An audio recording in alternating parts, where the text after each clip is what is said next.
Travel Thru Grief. Welcome to Travel Thru Grief. I'm your host, Ellen Beckemeyer. I am so glad you're here. So today we are celebrating Alaska Day, and I thought instead of simply talking about Alaska, we'd experience it together. So wherever you are, driving to work, taking a walk, folding laundry, relaxing with a cup of hot chocolate or some iced tea, I invite you to come along on an imaginary adventure to America's last frontier. Our journey begins as the plane starts its descent.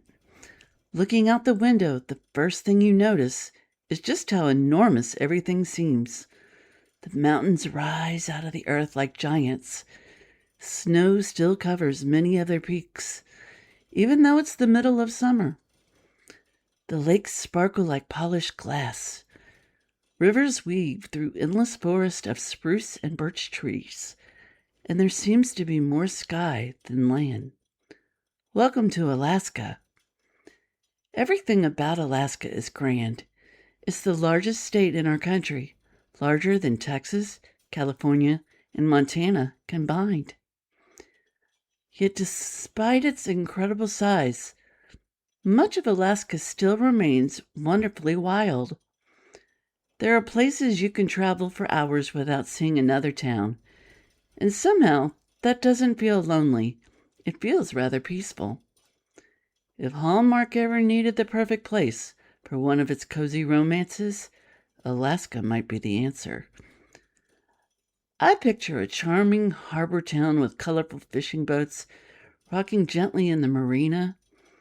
The downtown is filled with locally owned shops, flower baskets overflowing with bright blooms, and a bakery where the smell of fresh cinnamon rolls drifts out the front door every morning. There's probably a golden retriever sleeping on the porch of the general store, and everyone seems to know one another by name. The owner of the little inn welcomes us as though we've been coming for years. "You're just in time," she says with a smile. "The salmon are running, and there's a chance we'll see the northern lights tonight." Well, now I'm excited. After settling into our room, complete with a handmade quilt and a window overlooking the mountains, we head out to explore. Every street seems to have its own personality. Local artists display paintings of glaciers and wildlife. Jewelry makers create beautiful pieces inspired by the mountains, the whales, and the northern sky. Bookstores are filled with stories of gold rushes, bush pilots, native Alaskan traditions, and remarkable adventures. You already know I'd spend way too much time browsing every shelf. And yes, I'd probably leave carrying a novel, a Christmas ornament, and some homemade blueberry jam that I absolutely did not plan to buy. But now it's lunchtime, and Alaska offers plenty of delicious choices. Fresh wild salmon is on nearly every menu for good reason.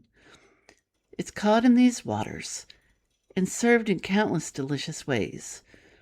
Halibut is another favorite, flaky and buttery. King crab is famous around the world, and seafood chowder warms you from the inside out. Some restaurants, they serve reindeer sausage, while bakeries tempt visitors with giant cinnamon rolls, sourdough bread, and pies filled with wild blueberries that were gathered during the short but beautiful summer. I think I'd choose a table overlooking the water. The fresh salmon, the roasted vegetables, oh, that warm sourdough bread, and definitely a slice of blueberry pie for dessert. You know vacation calories don't count. At least that's what I like to tell myself. After lunch, it's time for one of Alaska's greatest treasures, its wildlife. So we board a small sightseeing boat, and before long we're cruising through calm blue water, surrounded by towering mountains and glaciers that seem almost too beautiful to be real.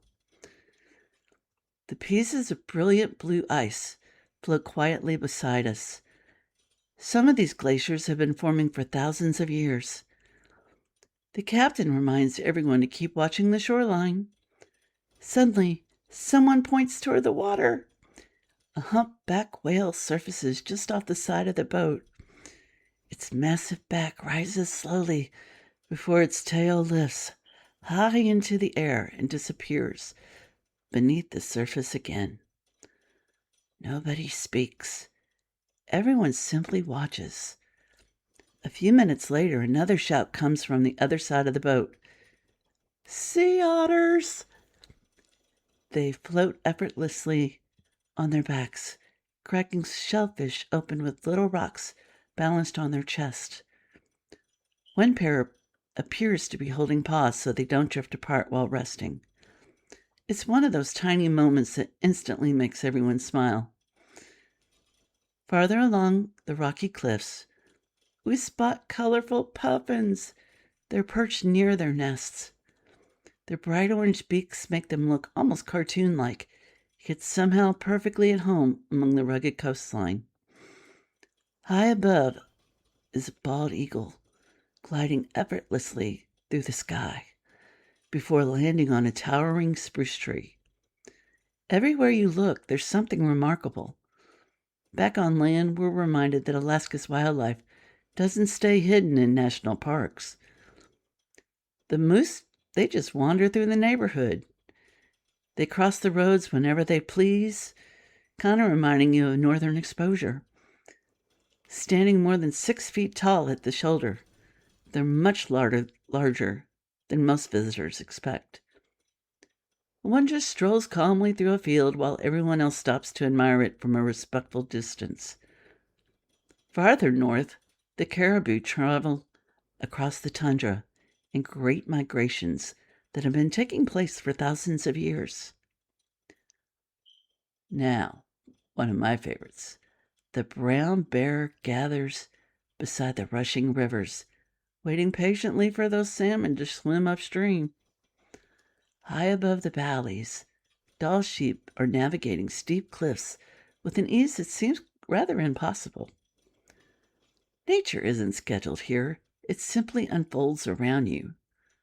Of course, no visit to Alaska would feel complete without seeing Denali. At 20,310 feet, is the tallest mountain in North America. Some days, clouds completely hide its summit, while on clear days, it dominates the horizon in a way that photographs simply cannot capture. Excuse me, I know I'm going to mess up the pronunciation. The indigenous Koyukon Athabascan people have long called it Denali, meaning the high one. And when you finally see it standing above everything else, that name feels absolutely perfect. Nearby, Denali National Park stretches across millions of acres where wolves, grizzly bears, moose, caribou, and countless other animals roam freely. The visitors often board park buses because protecting the wilderness is just as important as experiencing it. I think that's something Alaska does exceptionally well. It reminds us that we are visitors. Nature isn't here for our entertainment. We're simply invited to witness it. Adventure comes in many forms across Alaska. Some travelers board the Alaska Railroad, winding through spectacular mountain scenery while watching rivers, forests, and wildlife pass outside enormous windows. Others take helicopter rides to glaciers where they can actually walk on ancient ice. Some choose kayaking among floating icebergs. Others go gold panning, hoping to discover tiny flakes that remind us of the famous Klondike Gold Rush. You know, dog sledding remains one of Alaska's proudest traditions.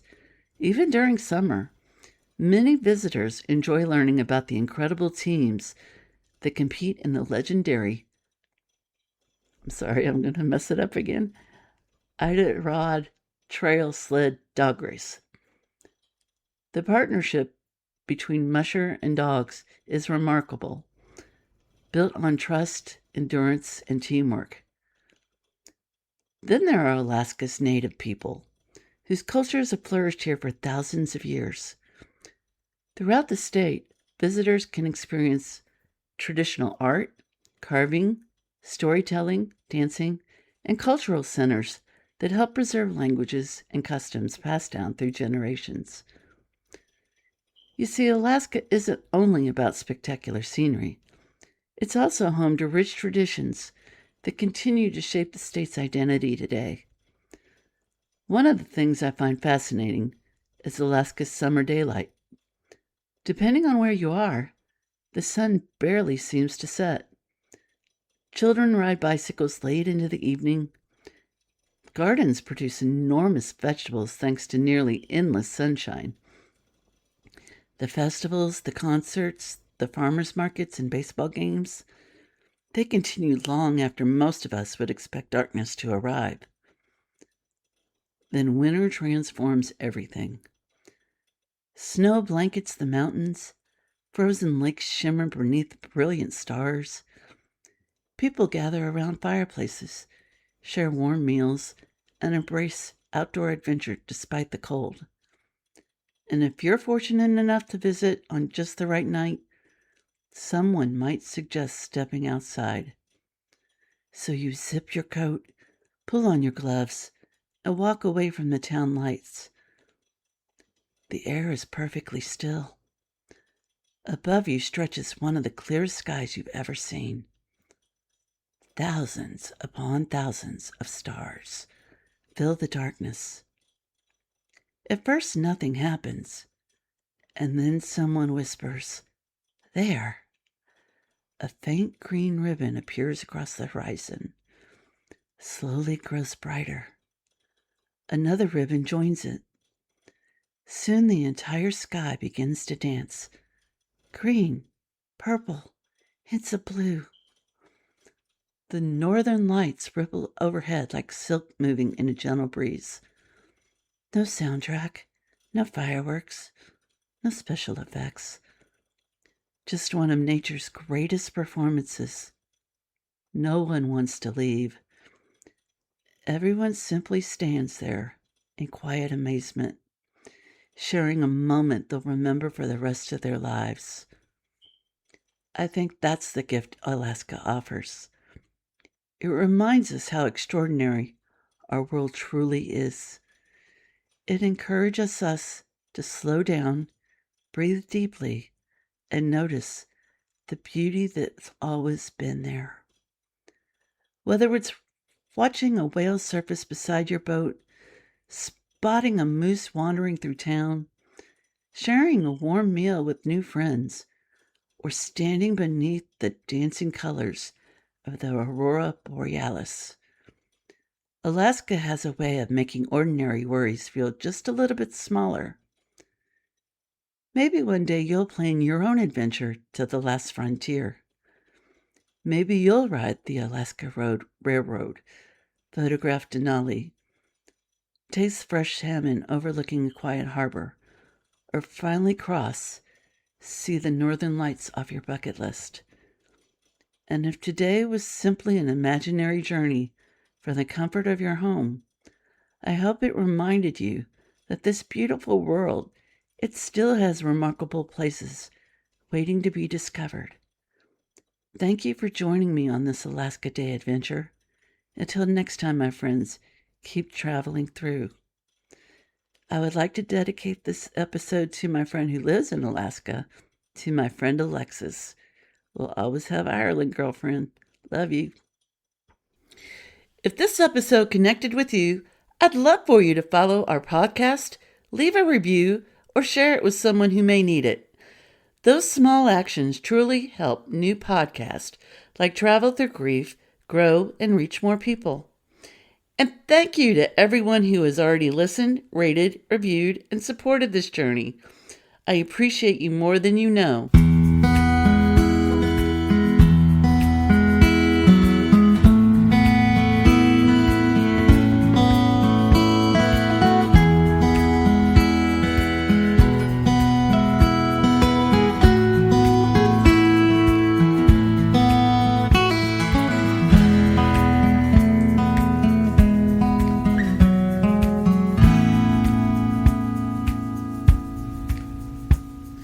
Until next time. Keep finding your way forward.